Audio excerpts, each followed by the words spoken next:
Warahmatullahi wabarakatuh. Bertemu kembali untuk pembelajaran kali ini mengenai kebutuhan dasar manusia. Kali ini kita akan membahas mengenai farmakologi ya. Jadi di sini saya akan menjelaskan tentang pengelompokan dan juga tentang dosis obat.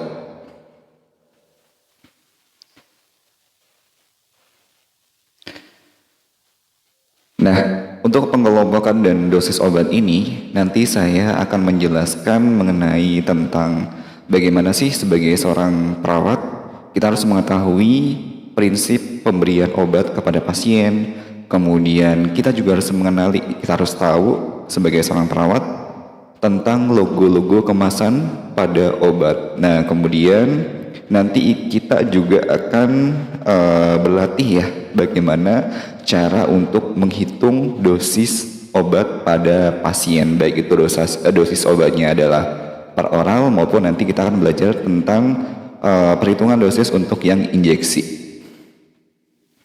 Nah, di sini pertama saya akan menjelaskan terlebih dahulu tentang prinsip pemberian obat dulu ya. Ini yang mesti kalian pahami untuk prinsip pemberian obat, karena sebagai seorang perawat nantinya kalau kalian dalam melakukan sebuah implementasi kepada pasien, kalian harus mengerti tentang 6 prinsip benar dalam pemberian obat.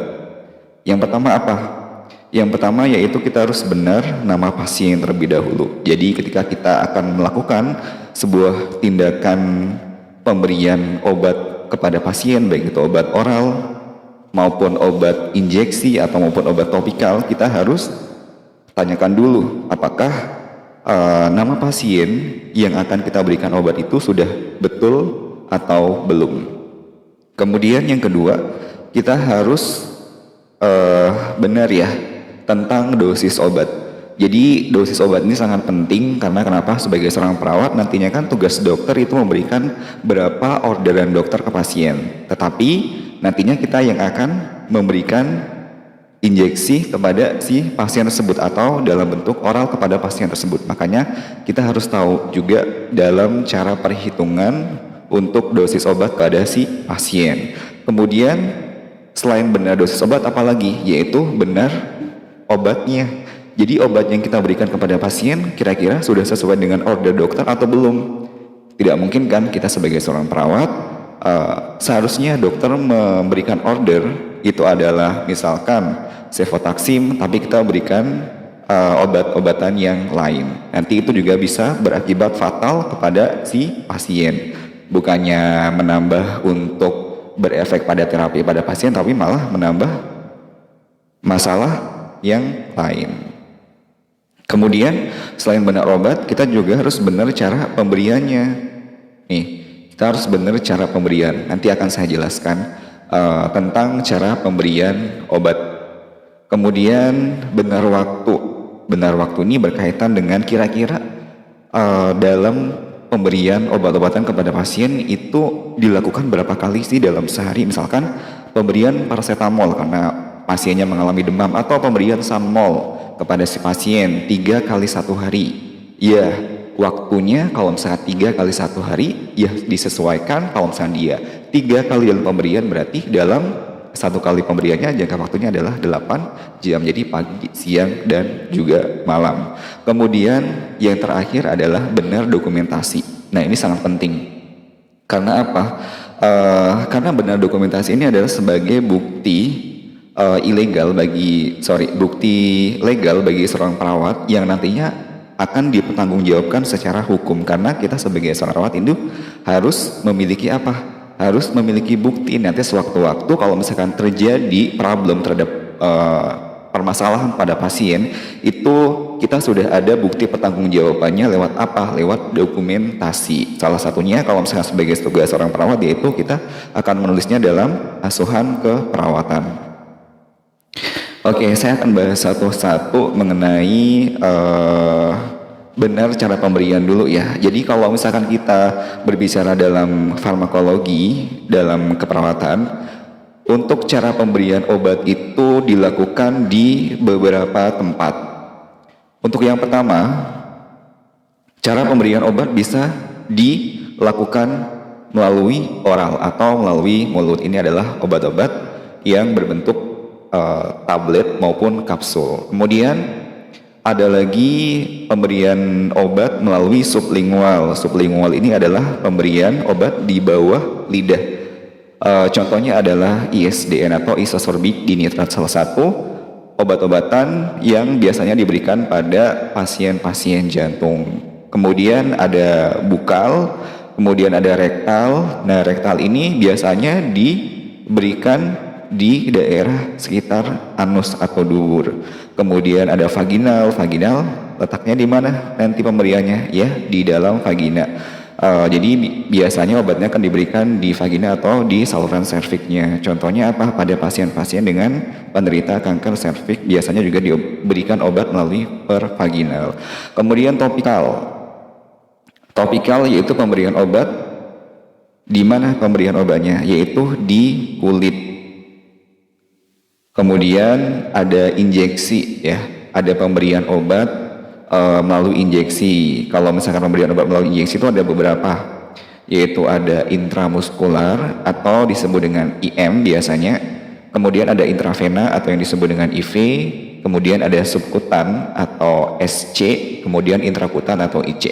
Nah, di sini sebagai seorang perawat kamu harus tahu dulu nih cara yang kalian akan lakukan dalam pemberian obat kepada pasien itu harus sesuai dengan caranya, dengan metodenya. Karena kenapa? Kalau misalkan nih kalian, ini ada contoh ya, salah satu betametason. Betametason adalah topikal, obat topikal.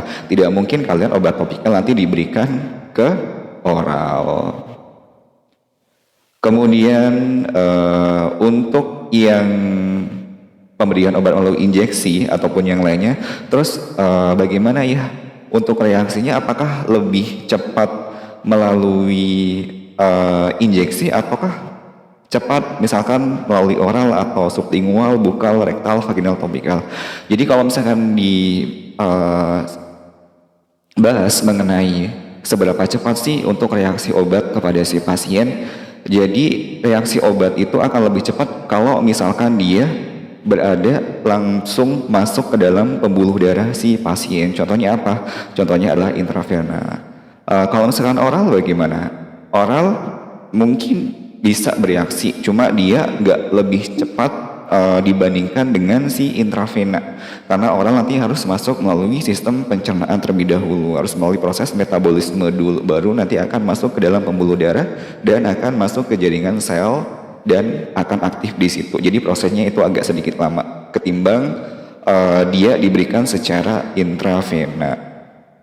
Kalau misalkan ada nih pasien yang diberikan obat lewat rektal atau lewat rektum. Nah, itu biasanya obat-obatan golongan suppositoria yang diberikan. Kenapa sih kayak obat-obatan yang orang yang sudah mengalami hipertermi yang panas tinggi, suhu badannya lebih dari 40 derajat Celcius, dia diberikan obat-obatan melalui rektal lewat anus. Kenapa alasannya? Ya karena di rektal atau anus itu terdapat banyak sekali pembuluh-pembuluh darah, sehingga tujuan daripada diberikan obat lewat rektal itu supaya lebih cepat untuk absorpsinya, penyerapannya. Sehingga diharapkan apa? Sehingga diharapkan nantinya demam pasien akan lebih cepat turun. Oke, kalau misalkan untuk injeksi intramuskular itu maksudnya apa? Injeksi intramuskular itu maksudnya adalah injeksi yang diberikan itu kita menyuntikkan di bawah, di jaringan otot. Jadi ketika kita menyuntikkan atau menginjeksi si pasien, itu letaknya ada di jaringan otot. Kalau misalkan intravena ya di pembuluh darah vena. Jadi dia langsung masuk ke pembuluh darah vena. Kemudian kalau subkutan itu artinya injeksi yang dilakukan di bawah kulit. Kalau misalkan intrakutan berarti injeksi yang dilakukan di bawah jaringan kulit. Saya ulangi lagi, kalau misalkan intramuskular yang namanya muskulus dari kata muskulus adalah otot. Berarti dia di jaringan otot. Kalau misalkan IV intravena berarti dia adalah di pembuluh darah vena. Atau subkutan. Subkutan di bawah kulit. Contohnya apa subkutan? Biasanya injeksi-injeksi ini digunakan pada pasien-pasien DM, yaitu injeksi insulin. Kemudian kalau misalkan intrakutan itu adalah di bawah jaringan kulit. Contohnya apa? Contohnya kalau misalkan orang yang pertama kali masuk ke unit gawat darurat atau instalasi gawat darurat, kemudian dia harus disuntikan injeksi antibiotik, biasanya akan dites terlebih dahulu ya, tes alergi, tes montok. Untuk apa? Untuk mengetahui apakah si pasien ini mempunyai riwayat alergi penggunaan antibiotik atau tidak. Kalau misalkan nanti ada tanda kemerahan, kemudian gatal-gatal, berarti pasien tersebut memiliki riwayat alergi. Jadi tidak akan diberikan obat-obatan jenis antibiotik tersebut. Oke, lanjut ke logo ya, logo kemasan obat. Nah biasanya, ini kalau misalkan kalian membaca di kemasan obat itu ada beberapa logo. Logonya apa aja? Logonya itu ada logo yang di luarnya ada lingkaran hitam, kemudian ada latar warna background itu berwarna hijau. Itu artinya obat itu adalah obat bebas. Jadi kalian bisa untuk membeli itu tanpa harus resep dokter. Obat-obatan itu bisa didapatkan di mana? Bisa didapatkan di apotek, pedagang eceran, maupun di toko obat. Kemudian ada obat bebas terbatas ya. Obat bebas terbatas itu adalah lingkaran hitam dengan latar biru. Jadi obat-obat ini termasuk obat bebas terbatas. Artinya apa? Jadi obat ini itu bisa diperoleh tanpa resep dokter dan bisa dibeli di mana saja, di apotek, pedagang eceran, atau di toko obat. Tapi biasanya obat-obatan bebas terbatas ini itu biasanya ada kode-kodenya. Ada kodenya, kodenya apa? Kalau misalkan kalian baca dengan seksama di logo kemasan obat itu nanti ada tulisan P nomor 1, kemudian P nomor 2, P nomor 3, P nomor 4, P nomor 5, P nomor 6. Itu artinya apa? Kalau misalkan kalian nanti membaca di logo kemasan obat dengan P nomor 1, itu artinya awas, itu adalah obat keras. Bacalah aturan pakainya. Kemudian kalau misalkan ada obat dengan keterangan P nomor 2, itu artinya awas, itu adalah obat keras, hanya untuk dikumur, jangan ditelan. Jadi jangan sampai ya kalian nanti membeli obat bebas terbatas tapi kalian tidak membaca aturan pakainya. Jadi jangan sampai nanti seharusnya obat itu obat itu harusnya dipakai untuk dikumur tapi kalian ditelan. Itu sangat membahayakan si pasien. Kemudian kalau misalkan ada keterangan P nomor 3, itu artinya awas, obat itu adalah obat keras, hanya untuk bagian luar badan. Kemudian ada lagi kalau misalkan ada logo P nomor 4, itu artinya awas, itu adalah obat keras, hanya untuk dibakar. Kemudian ada P nomor 5, artinya apa? Awas, itu adalah obat keras, tidak boleh ditelan. Jangan sampai kalian itu nanti ada obat mau diberikan kepada keluarga kalian mungkin, tapi kalian tidak membaca aturan pakainya, sedangkan kodenya adalah P nomor 5 dan ternyata udah ditelan, padahal itu tidak boleh ditelan.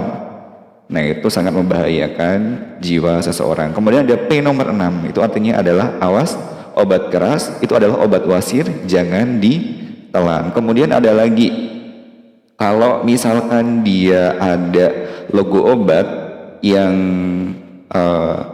lingkarannya berwarna hitam, kemudian ada tulisan K dengan latar belakang berwarna itu merah, itu adalah jenis obat keras, jadi tidak dijual bebas, harus dengan resep dokter. Kemudian ada obat dengan lingkaran berwarna merah, kemudian ada latarnya putih dan tengahnya itu ada bergambar palang merah. Nah ini adalah golongan obat jenis psikotropika. Jadi obat golongan jenis psikotropika ini harus dengan resep dokter. Kalian tidak bisa membeli dengan kemauan sendiri. Kemudian ada obat yang seperti gambar tanaman, itu biasanya adalah jenis golongan obat jamu. Jadi obat-obatan ini termasuk golongan jamu, biasanya bisa diperoleh di mana? Ya di toko obat, warung maupun apotik. Oke, kita lanjut lagi membahas tentang jenis ya. Nah, ini ada beberapa jenis golongan obat yang mesti kalian pahami ya. Ada beberapa jenis golongan obat.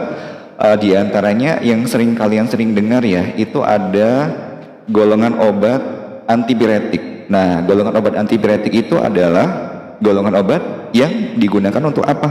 Untuk penurun panas si pasien. Contoh-contoh obatnya apa aja? Contoh obatnya bisa Sanmol atau paracetamol atau ibuprofen. Tapi sejauh ini kalau misalnya untuk paracetamol, ibuprofen, Sanmol itu sebetulnya bukan hanya berfungsi sebagai antipiretik aja ya, tapi digunakan sebagai antipiretik analgetik. Jadi selain untuk mengurangi atau menurunkan demam si pasien, untuk mengurangi rasa nyeri si pasien. Jadi antipiretik analgetik. Kemudian ada golongan obat antihistamin. Antihistamin ini artinya golongan jenis obat yang digunakan untuk mengatasi reaksi alergi. Contoh obatnya apa? Ada chlorpheniramine malayat atau CTM, kemudian ada cetirizine, ada loratadine. Nah, itu biasanya obat-obatan yang digunakan dalam mengatasi masalah alergi si pasien. Kemudian ada obat golongan antiinflamasi. Antiinflamasi ini maksudnya adalah golongan obat yang digunakan untuk peradangan si pasien. Contohnya apa? Contohnya fenamin. Kemudian ada antidiuretik. Nah, antidiuretik ini adalah jenis obat yang digunakan untuk mengeluarkan cairan yang berlebihan di dalam tubuh melalui apa? Melalui urin. Jadi biasanya kalau misalkan pada pasien-pasien yang terjadi edema, itu biasanya akan diberikan furosemid supaya tidak terjadi edema pada si pasien. Contohnya pada pasien-pasien dengan diagnosa jantung.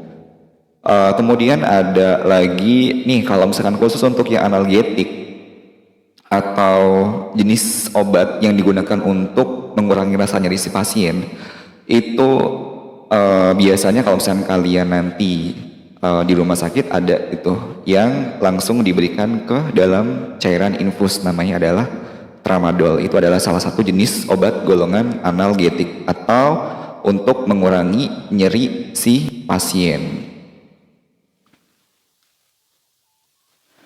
Oke, kita lanjut ke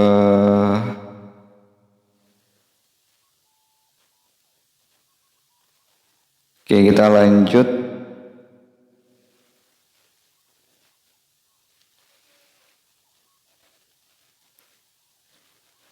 lanjut ke dosis obat langsung ya.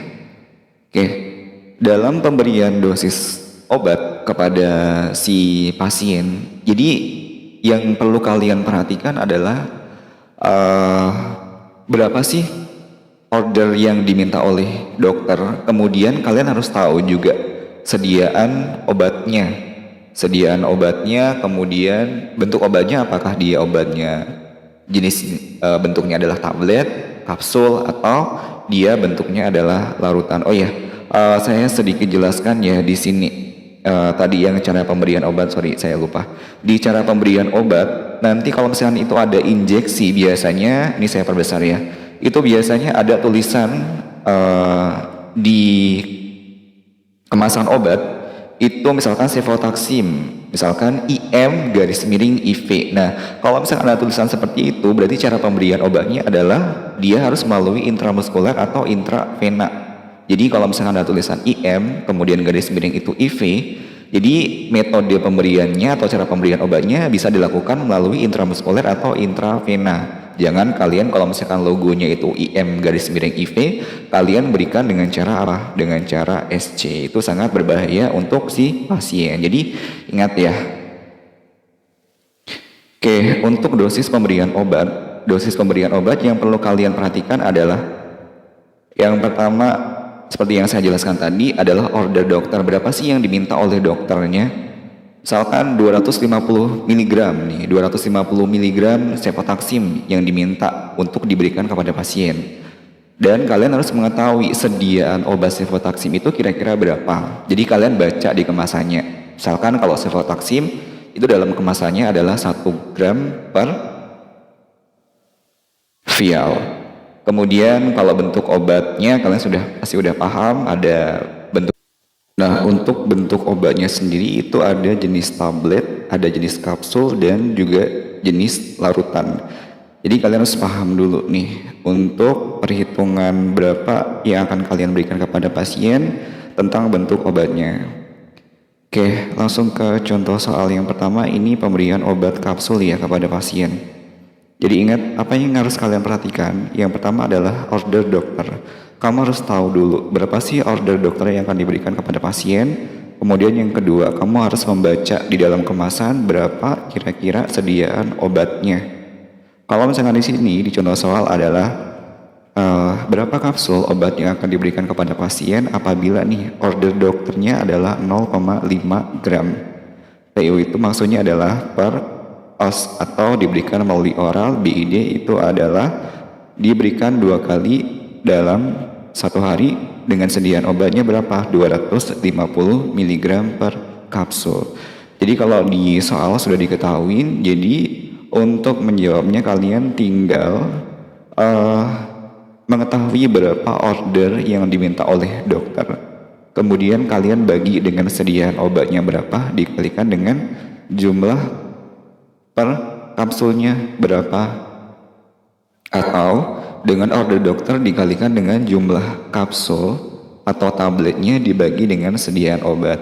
Jadi kalau misalkan bentuknya masih dalam gram, kalian harus konversikan dulu ya dalam miligram, karena sediaannya sendiri itu adalah 250 mg per kapsul. Jadi kalau 0,5 gram itu setara dengan 500 mg. Jadi hasilnya akan menjadi 500 mg karena order dokternya adalah 500 mg dikalikan dengan jumlah kapsulnya atau tabletnya berapa? 1 kapsul. Karena di soal sudah dijelaskan bahwa 200 mg per kapsul. Jadi dikalikan dengan 1 kapsul dibagi dengan berapa? Dibagi dengan sediaan obatnya. Jadi per kapsul tadi isinya adalah 250 mg. Jadi tinggal dimasukkan ke dalam rumusnya, didapatlah hasilnya adalah 2 kapsul. 500 dikalikan dengan 1 dibagi dengan 250. Jadi 2 kapsul atau 500 kalian bagi dulu dengan 250 dikalikan dengan 1. Hasilnya sama, 2 kapsul. Kemudian contoh yang kedua. Contoh yang kedua adalah ini contoh obat sediaan tablet ya. Contoh obat sediaan tablet. Jadi ada soal nih, jadi berapa tablet yang akan diberikan kepada pasien apabila dokter menginstruksikan untuk memberikan kodein sulfat sebanyak 1 GR. 1 GR itu adalah 1 grain ya, bukan 1 gram. Jadi kalau gram itu biasanya simbolnya adalah G, bukan GR. Kalau GR itu adalah grain. Jadi 1 grain, PU start itu artinya adalah diberikan melalui oral, kemudian start itu artinya segera. Sediaan obatnya di sini diketahui adalah 30 mg per tablet. Jadi dalam 1 tabletnya itu terdapat komponen kodein sulfatnya sebanyak 30 mg. Kalau soalnya seperti ini, kalian harus ubah dulu nih. Tadi untuk yang 1 grainnya kalian ubah dulu ke bentuk miligram. Jadi 1 grain itu kalau dikonversikan menjadi 60 mg. Jadi kalian tinggal masukkan aja, rumusnya tetap sama. Jadi order dokternya berapa dikalikan dengan jumlah per kapsul atau tabletnya dibagi dengan sediaan obat. Jadi kalau kalian masukkan rumusnya berarti 60 mg dikalikan dengan 1 tablet dibagi 30 mg. Dapatnya adalah 2 tablet. Jadi kalau misalnya dokter memerintahkan kamu harus memberikan si kodein sulfat di 1 grain, berarti kamu akan memberikannya sesuai dengan sediaan berapa? 2 tablet.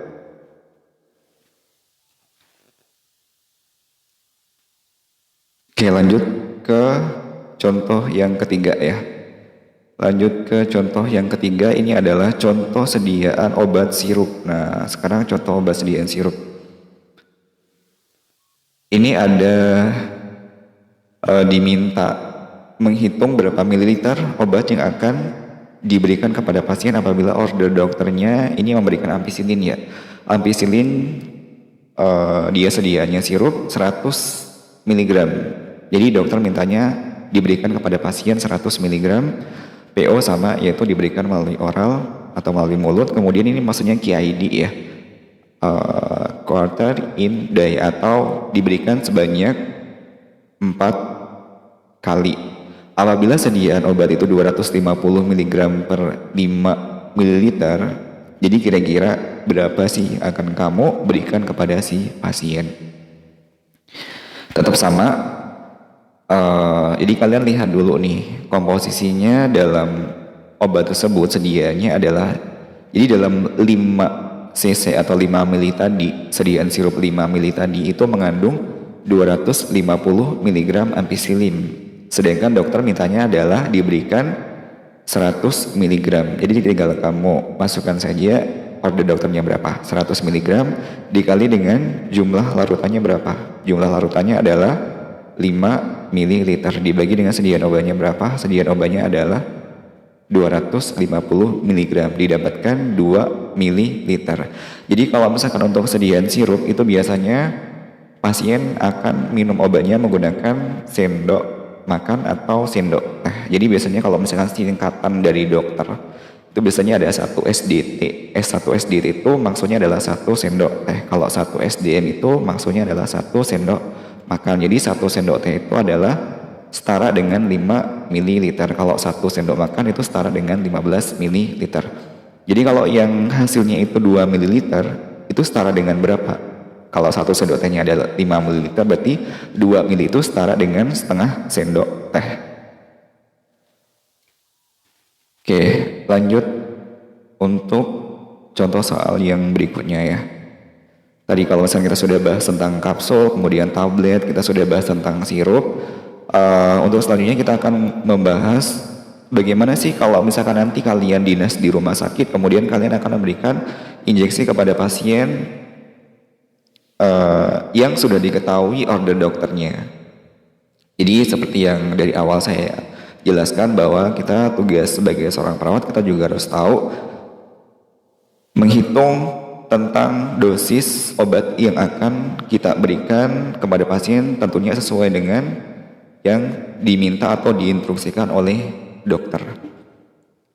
Nah, di sini ada contoh. Contohnya ini adalah ada injeksi metronidazole. Kira-kira berapa cc dosis yang akan diberikan kepada pasien apabila diketahui ini sediaan injeksi metronidazolnya adalah 500 mg per 100 ml. Sedangkan dokter menginstruksikan kepada kita harus memberikan injeksi itu sebanyak 150 mg. 3 dikali 150 mg itu artinya diberikan sebanyak 3 kali. Dalam satu harinya diberikan sebanyak 3 kali dengan dosis 1 kali pemberian adalah 150 mg. Tetap tinggal kita masukkan saja untuk rumusnya. Jadi tinggal order dokternya tadi berapa. Yang diminta dokter adalah 150 mg kepada si pasien. Jadi 150 mg dikalikan dengan sediaannya, tadi jumlah larutannya berapa? Jumlah larutannya adalah 100 ml.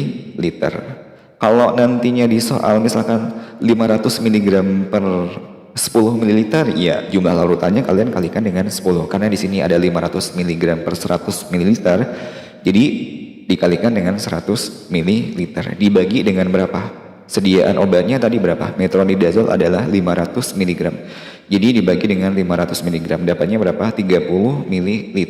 Sama dengan, karena 1 ml sama dengan 1 cc, berarti yang akan diberikan kepada pasien adalah 30 cc. Oke, contoh soal terakhir adalah ini tentang obat cefotaxime ya. Jadi kalau kalian nantinya dinas di ruang instalasi gawat darurat atau ruang UGD ya, nantinya kalian akan sering banget melakukan yang namanya skin test atau injeksi yang tadi saya sudah jelaskan sebelumnya, melakukan injeksi